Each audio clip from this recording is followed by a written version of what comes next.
Bapak, kami rindu pujian ini sungguh-sungguh menjadi keinginan hati kami, kerinduan hati kami, bahwa kami ingin menjadi murid-Mu, kami ingin dipenuhi kasih-Mu, dan kami ingin semakin hari semakin dikuduskan oleh-Mu Tuhan. Saat ini Tuhan, kami duduk diam dengan tenang, kami siap untuk mendengarkan firman-Mu. Biarlah Roh Kudus bekerja secara leluasa menguasai hati kami, dan firman-Mu yang diberitakan boleh menegur kami, boleh menghibur kami, boleh meneguhkan kami. Sehingga kami tahu apa yang menjadi kehendak Tuhan untuk kami bisa menjadi murid Tuhan yang berkenan kepada Tuhan dan memuliakan Tuhan. Berkati waktu perenungan firman Tuhan pada pagi hari ini. Dalam nama Tuhan Yesus kami berdoa dan bersyukur. Amin. Shalom, selamat pagi jemaat yang dikasihi Tuhan. Kita bersyukur untuk hari yang Tuhan karuniakan bagi setiap kita. Kita bisa berkumpul bersama-sama, kita bisa memuji Tuhan. Dan saat ini kita akan bersama membaca dan merenungkan firman Tuhan. Saya mengajak kita membuka Alkitab kita. Mari kita buka surat Filipi, surat Paulus kepada jemaat di Filipi. Kita akan baca dari Filipi pasal yang kedua, ayat 1 sampai ayat yang ke-8. Jika sudah mendapatkan, Bapak Ibu Saudara silakan memperhatikan Alkitab masing-masing. Saya akan bacakan bagian ini bagi kita sekalian. Demikian firman Tuhan. Jadi, karena dalam Kristus ada nasihat, ada penghiburan kasih, ada persekutuan roh, ada kasih mesra dan belas kasihan, sempurnakanlah sukacitaku dengan ini. Hendaklah kamu sehati, sepikir, dalam satu kasih, satu jiwa, satu tujuan. Tanpa mencari kepentingan sendiri atau puji-pujian yang sia-sia, sebaliknya hendaklah dengan rendah hati yang seorang menganggap yang lain lebih utama daripada dirinya sendiri. Dan janganlah tiap-tiap orang hanya memperhatikan kepentingannya sendiri, tetapi kepentingan orang lain juga. Hendaklah kamu dalam hidupmu bersama menaruh pikiran dan perasaan yang terdapat juga dalam Kristus Yesus, yang walaupun dalam rupa Allah tidak menganggap kesetaraan dengan Allah itu sebagai milik yang harus dipertahankan, melainkan mengosongkan dirinya sendiri dan mengambil rupa seorang hamba dan menjadi sama dengan manusia. Dan dalam keadaan sebagai manusia, ia merendahkan dirinya dan taat sampai mati, bahkan sampai mati di kayu salib. Demikian pembacaan Alkitab kita pada hari ini. Bapak Ibu Saudara yang dikasihi Tuhan, kita hidup di tengah-tengah dunia yang bergerak semakin cepat ya. Sangat cepat sampai kita merasa bahwa satu hari 24 jam itu rasanya tidak cepat. Rush, kita berasa dikejar.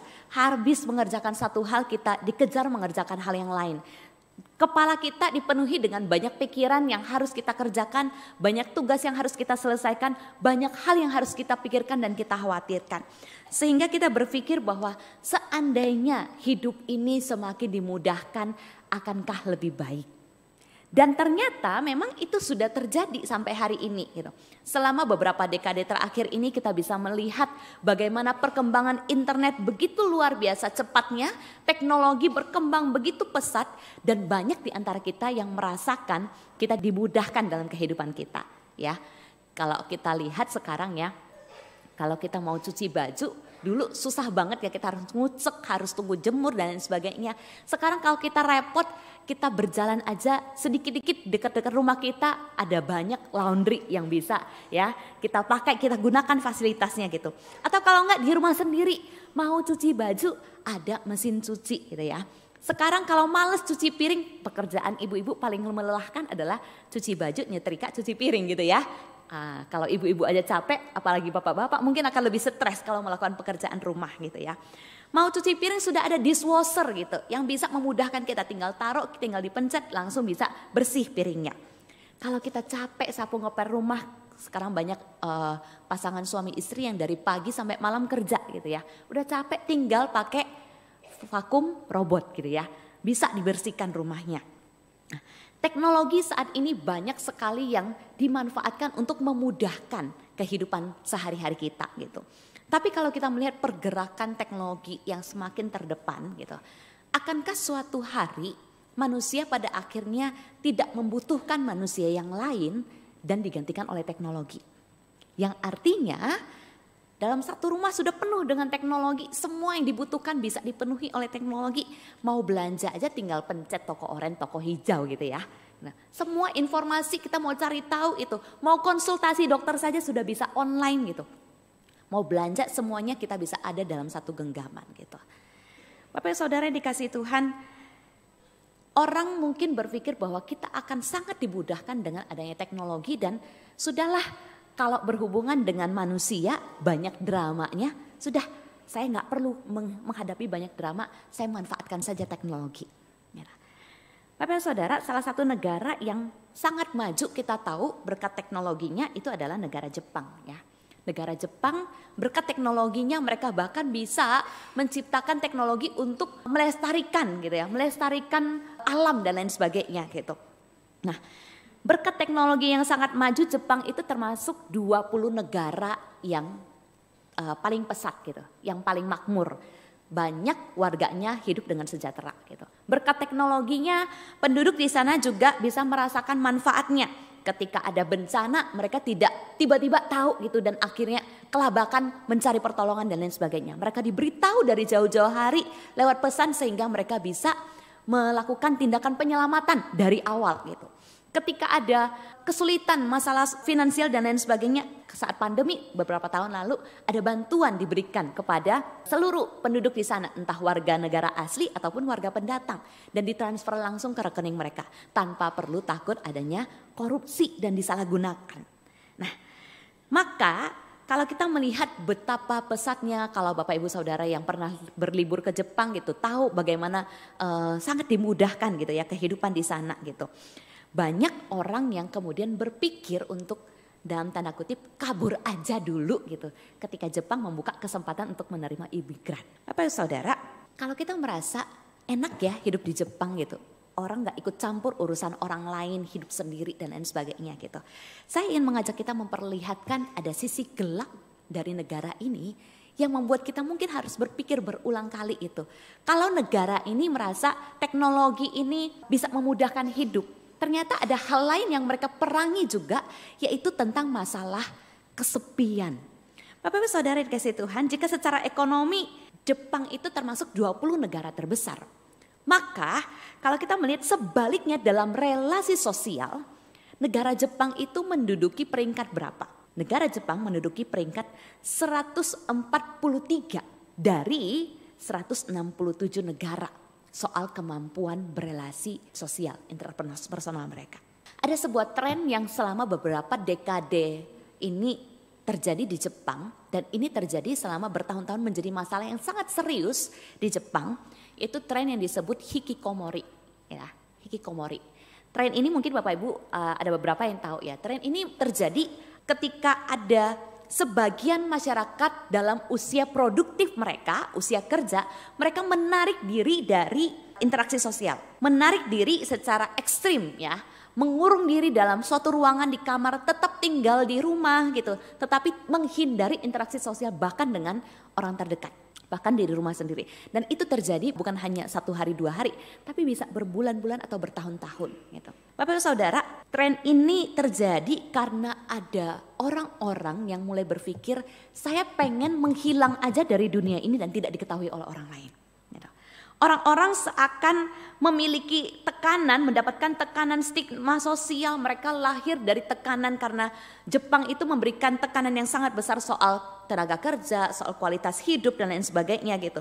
Soal perekonomian juga yang membuat kadang-kadang mereka banyak yang ingin mengupayakan hidup yang baik tapi tidak sesuai dengan ekspektasi gitu. Karena stigma sosial, tekanan dari keluarga itu juga akhirnya menimbulkan rasa bahwa saya tidak dimengerti oleh orang-orang di sekitarku gitu. Ya sudah, saya putuskan hubungan dengan sosial di sekitarku gitu. Bahkan dengan orang terdekat sendiri. Sebenarnya Bapak Ibu Saudara, orang-orang yang memutuskan untuk mengikuti tren ini, hikikomori ini sebenarnya bukan selalu didasari memang tidak suka dengan orang lain.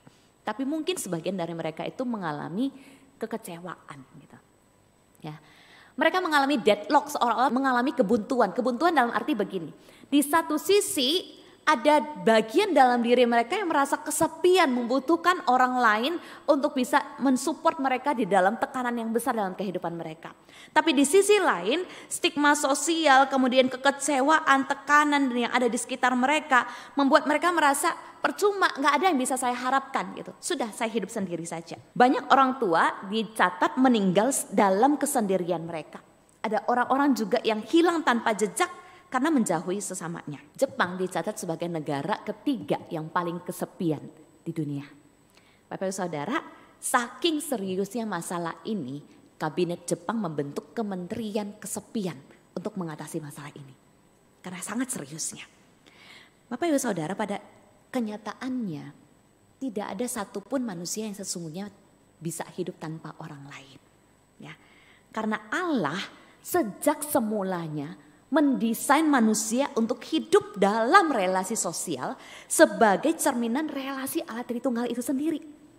Maka tidak sepatutnya sesuatu itu udah gak normal kalau misalnya manusia tuh gak mau berhubungan dengan manusia yang lain. Hidup bersama itu idealnya harus menjadi natur dalam diri manusia, secara khusus apalagi kita sebagai gereja. Maka hidup bersama itu bukan lagi pilihan. Hidup bersama ini adalah sesuatu yang memang harus menjadi bagian dalam hidup kita. Yang idealnya menekankan di dalam hidup bersama itu harusnya menekankan kesatuan, persekutuan, keharmonisan. Yang pada akhirnya apa? Membuat hidup bersama itu menjadi satu hal yang indah dan dinantikan. Kalau kita terus gencar mengatakan yuk kita pemuridan, kita bikin small group gitu.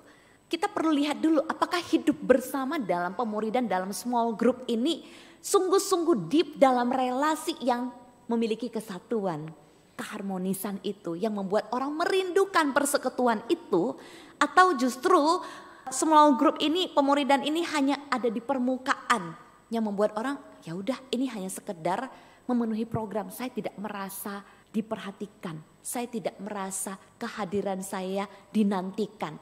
Saya tidak merasa pergumulan saya didengarkan. Bapak Ibu Saudara yang dikasihi Tuhan, hidup bersama itu menjadi cerminan gereja yang harusnya juga bisa dilihat oleh orang-orang yang tidak mengenal Tuhan. Dalam surat Filipi, Paulus juga memberikan penekanan yang istimewa tentang hidup bersama ini. Paulus itu memiliki relasi yang sangat dekat dengan jemaat di Filipi. Kalau kita melihat Kisah Rasul pasal yang ke-16, pertama kali Paulus mengunjungi kota Filipi dan di penjara, di situ juga awal mulanya ya dia bertemu dengan Lydia ya, Lydia yang menjual kain, kemudian juga kepala penjara di Filipi dan beberapa jemaat yang menjadi rintisan dari Paulus.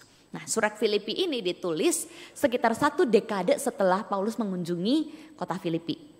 Ya, jadi Paulus menuliskan surat ini saat dia berada di penjara Roma. Tapi karena relasi yang sangat dekat, jadi Paulus terus-menerus mendapatkan update bagaimana pertumbuhan jemaat di Filipi, bagaimana kehidupan kerohanian mereka, bagaimana persekutuan mereka dengan Injil, bagaimana relasi mereka satu dengan yang lain. Dan Paulus ketika dia menuliskan surat, kita melihat betapa dekatnya Paulus dengan jemaat di Filipi yang kita bisa dilihat dari Filipi pasal 1. Ia mengungkapkan rasa syukur dan sukacita yang begitu luar biasa atas pertumbuhan jemaat di Filipi ya. Tetapi kalau kita melihat bukan hanya rasa syukur yang diungkapkan oleh Paulus. Paulus juga dapat merasakan cinta mereka dalam pekerjaan Tuhan, dalam pelayanan mereka, sehingga Paulus pun mendapatkan dampak dari pelayanan mereka. Paulus memuji mereka, mereka mengasihi Tuhan, mereka mengasihi pekerjaan Tuhan, setia dalam pekerjaan Injil. Tetapi Bapak Ibu Saudara, seperti gereja pada umumnya, jemaat di Filipi pun tidak luput dari pergumulan ya. Jemaat di Filipi pun tidak luput dari permasalahan dan juga masalah yang paling utama dibahas di bagian ini adalah relasi ya. Ada isu perpecahan yang digambarkan dalam surat Filipi ini. Keretakan relasi antar jemaat dilihat juga makin jauh dalam Filipi pasal yang keempat, ada nama-nama yang disebutkan yang juga memiliki masalah relasi dalam bagian ini gitu. Mungkin kalau kita baca surat Paulus kepada jemaat di Filipi, nadanya, emosinya mungkin bisa mengesankan bahwa permasalahan relasi ini permasalahan yang masih dalam batas normal. Belum separah jemaat di Korintus mungkin ya gitu. Tetapi Paulus perlu menegaskan kembali kepada jemaat di Filipi, panggilan utama mereka untuk mengerjakan keselamatan adalah untuk hidup bersama di dalam Kristus. Bapak Saudara, dalam hidup bersama yang tidak dapat dihindari adalah perselisihan, perpecahan. Tetapi dalam hidup bersama di dalam Kristus yang harus diupayakan itu adalah kesehatian. Nah, kondisi jemaat di Filipi yang saya katakan mungkin tidak separah jemaat di Korintus yang perpecahannya sangat terasa gitu, ketegangannya sangat terasa. Tetapi Bapak Ibu Saudara, pernahkah kita di dalam satu komunitas, di dalam relasi lingkungan kerja atau dalam relasi keluarga, kita itu memiliki masalah dengan orang di dekat kita. Entah itu rekan kerja, entah itu anggota keluarga, saudara, orang tua atau anak gitu. Yang tiap hari berantem kecil-kecil gitu. Tiap hari ada aja yang diributkan gitu. Kecil-kecil sih, bukan masalah besar gitu. Tapi setiap hari yang kecil-kecil itu sangat mengganggu dan menggelisahkan sampai akhirnya kehangatan dalam komunikasi, kehangatan dalam relasi itu semakin hari semakin pudar. Rasa rindu untuk bertemu, rasa rindu untuk duduk bersama, untuk makan bersama, rasa rindu untuk memperhatikan satu dengan yang lain yang sedang mengalami kesulitan, semakin hari itu semakin terkikis.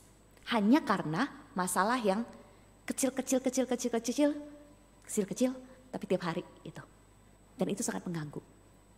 Nah, Paulus concern dengan masalah ini gitu. Paulus gak mau jemaat di Filipi kalau dia gak apa-apain, gak nasehatin, kondisi relasi antara jemaatnya makin hari makin seperti itu. Rasanya gimana kalau kita datang ke gereja, cuma datang beribadah, habis itu kita pulang, kita malas berhubungan dengan jemaat, dengan pengurus, dengan majelis, apalagi dengan hamba Tuhan. Bapak Saudara dikasih Tuhan, gereja bukan lagi gereja kalau gak ada cinta kasih di dalamnya. Sama seperti rumah, bukan lagi rumah kalau gak ada keintiman, persekutuan relasi di dalamnya. Paulus gak ingin melihat kondisi jemaat yang dikasih itu menjadi lumpuh, berakar di dalam luka relasi.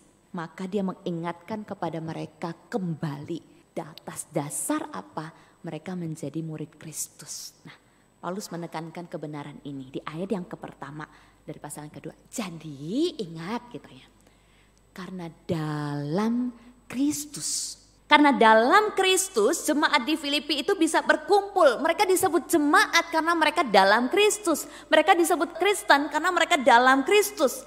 Mereka disebut jemaat karena mereka menerima Injil Kristus. Maka di dalam Kristus mereka berkumpul, bersekutu.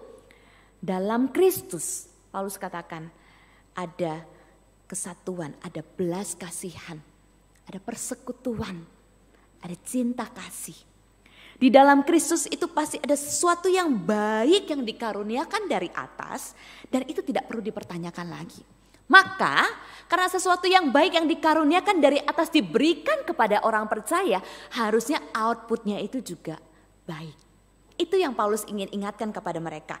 Karena dalam Kristus maka kita harus memiliki kesehatian, kita harus memiliki kesatuan, kita harus memiliki kerendahan hati, selflessness. Mengutamakan kepentingan orang lain di atas kepentingan kita sendiri. Dalam konteks hidup bersama, Paulus mengatakan hendaklah kita menaruh pikiran dan perasaan yang sama seperti Yesus Kristus. Yesus Kristus ada teladan yang paling sempurna bagi kita. Dua dosa yang sangat serius, yang merusak relasi dalam kehidupan bersama itu adalah keegoisan dan kesombongan. Saat seseorang udah gak peduli dengan orang lain, saat seseorang udah merasa dirinya yang harus lebih diutamakan, saat seseorang merasa bahwa dia yang harus paling ditonjolkan, harus paling diperhatikan gitu. Tetapi kunci untuk mengatasi perpecahan dan untuk menghadapi keegoisan dan kesombongan, untuk melahirkan keharmonisan itu adalah kerendahan hati. Bapak Saudara, Paulus bilang, hendaklah kamu sehati, sepikir, dalam satu kasih, satu jiwa, satu tujuan, tanpa mencari kepentingan sendiri atau puji-pujian yang sia-sia. Sebaliknya, hendaklah dengan rendah hati menganggap seorang yang lain lebih utama daripada dirinya sendiri. Dan janganlah tiap-tiap orang memperhatikan kepentingannya sendiri, tetapi kepentingan orang lain juga. Hidup bersama dalam Kristus itu bukan soal siapa yang lebih menonjol, siapa yang lebih utama, siapa yang jabatannya lebih tinggi, siapa yang lebih penting, siapa yang lebih hebat. Tetapi sebaliknya, hidup bersama dalam Kristus itu menekankan kesalingan.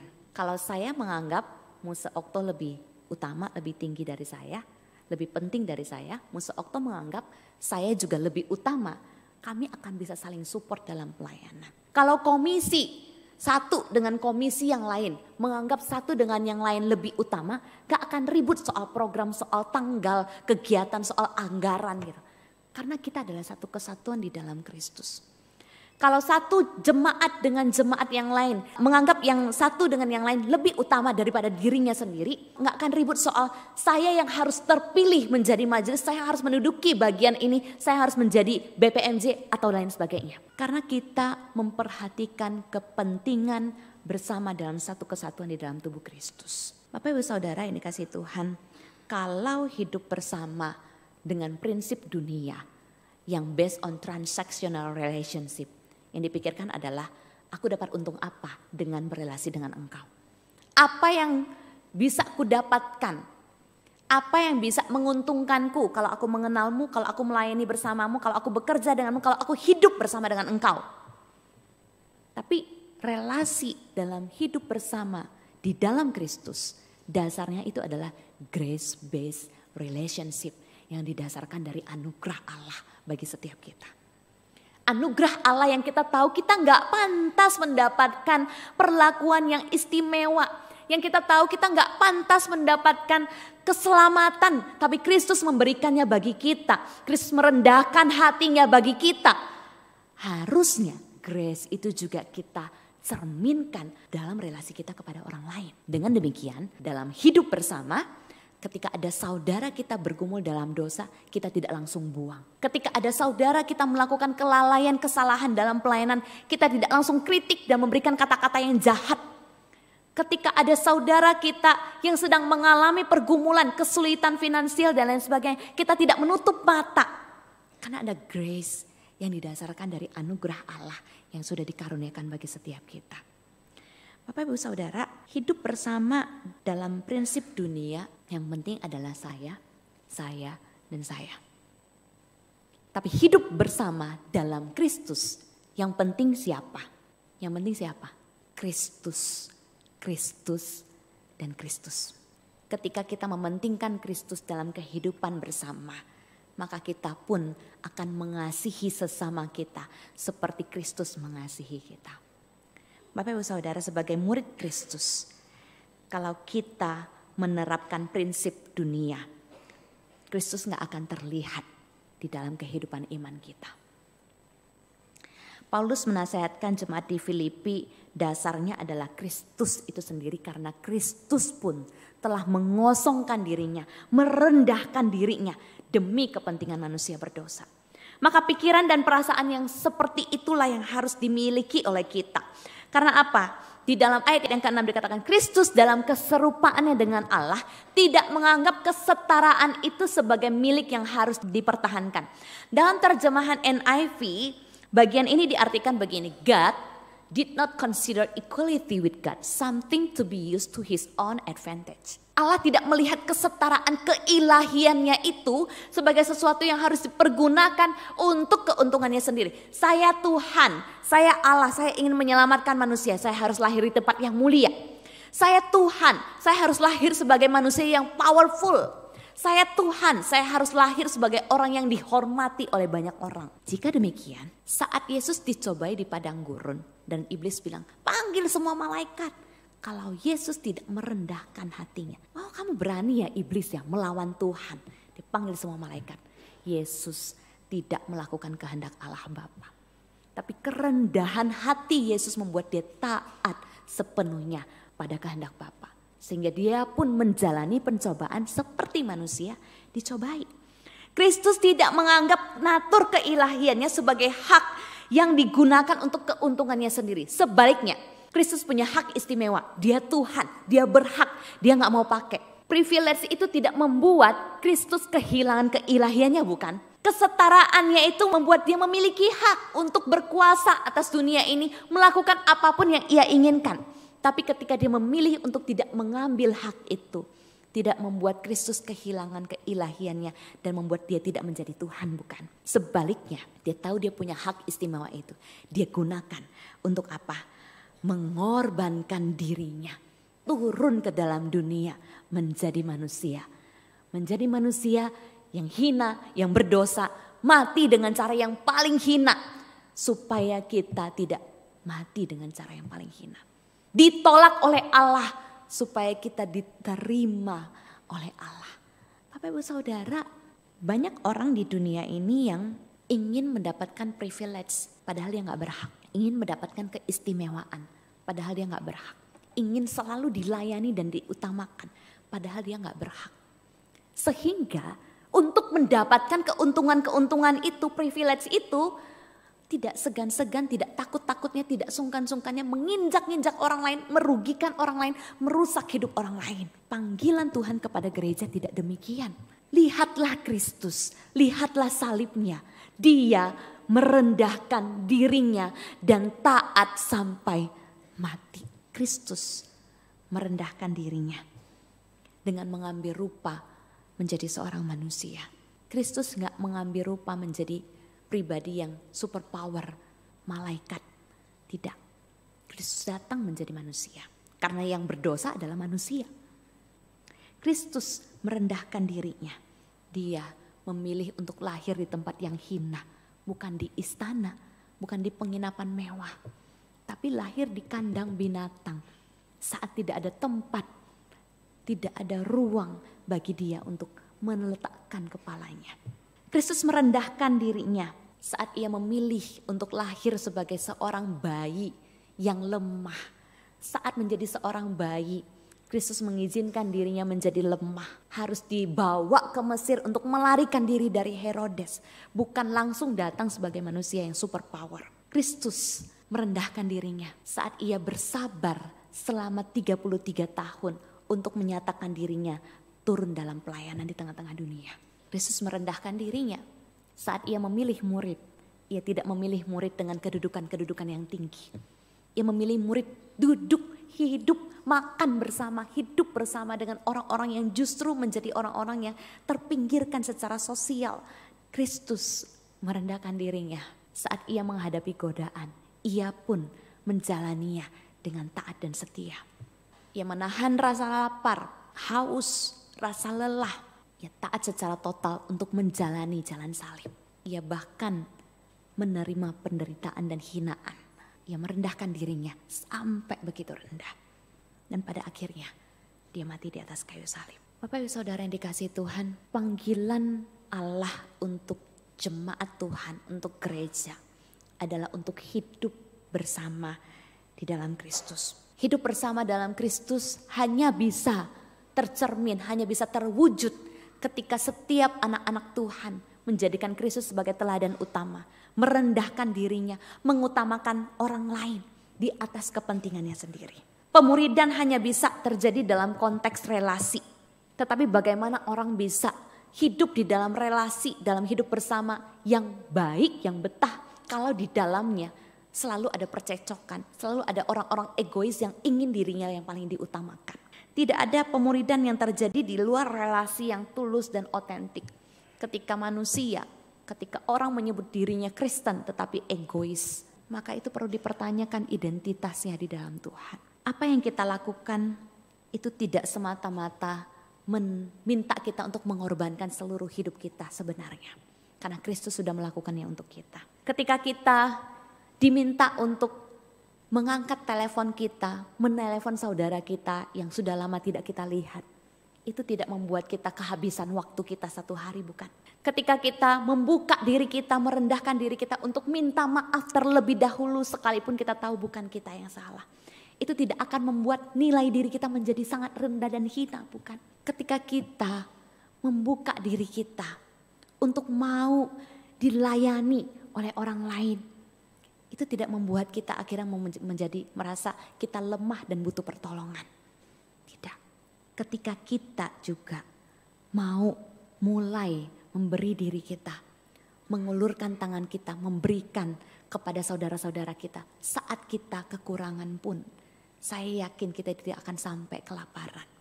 Memberikan pengampunan kepada orang lain yang melukai kita begitu dalam, tidak akan membunuh kita. Karena itu untuk apa kita pertahankan ego kita, pertahankan harga diri kita, dan merasa kita itu begitu sombong. Kita yang harus paling dimengerti, kita yang harus paling diutamakan. Bagaimana kita bisa hidup bersama dalam Kristus jika di dalam ruangan ini lebih dari 500 orang punya pikiran yang dirinya sendiri harus diutamakan. Bapak-bapak saudara yang dikasihi Tuhan, tidak ada orang yang bisa berjalan sendiri dalam perjalanan rohani. Tidak ada orang yang bisa bertumbuh sendiri. Jika ada orang yang merasa saya bisa kok, saya datang ke gereja, saya beribadah sendiri, saya di rumah saya baca firman Tuhan sendiri, saya bisa bertumbuh sendiri. Itu mustahil, itu mustahil. Setiap kita membutuhkan saudara seiman.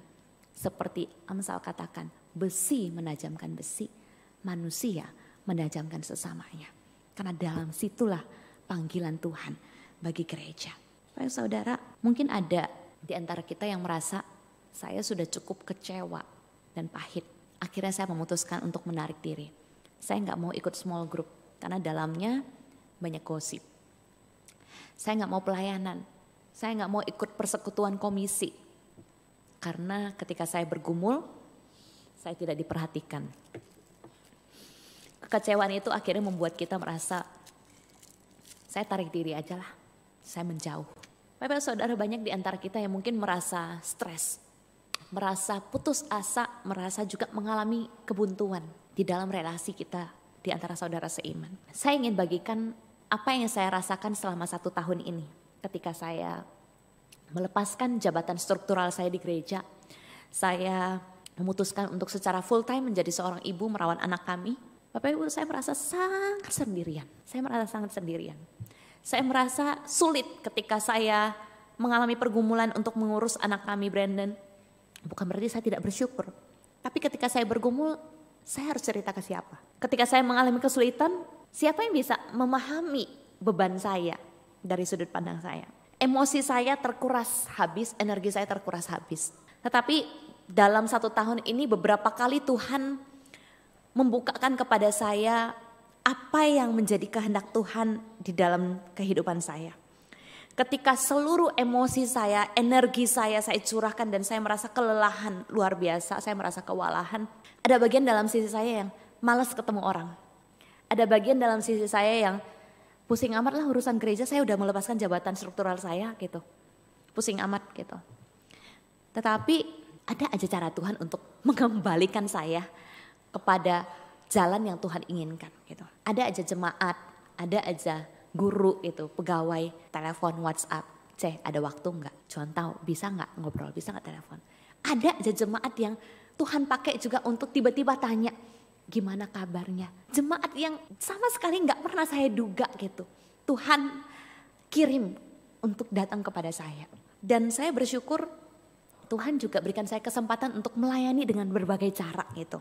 Sehingga saya menyadari saya nggak bisa hidup tanpa orang lain.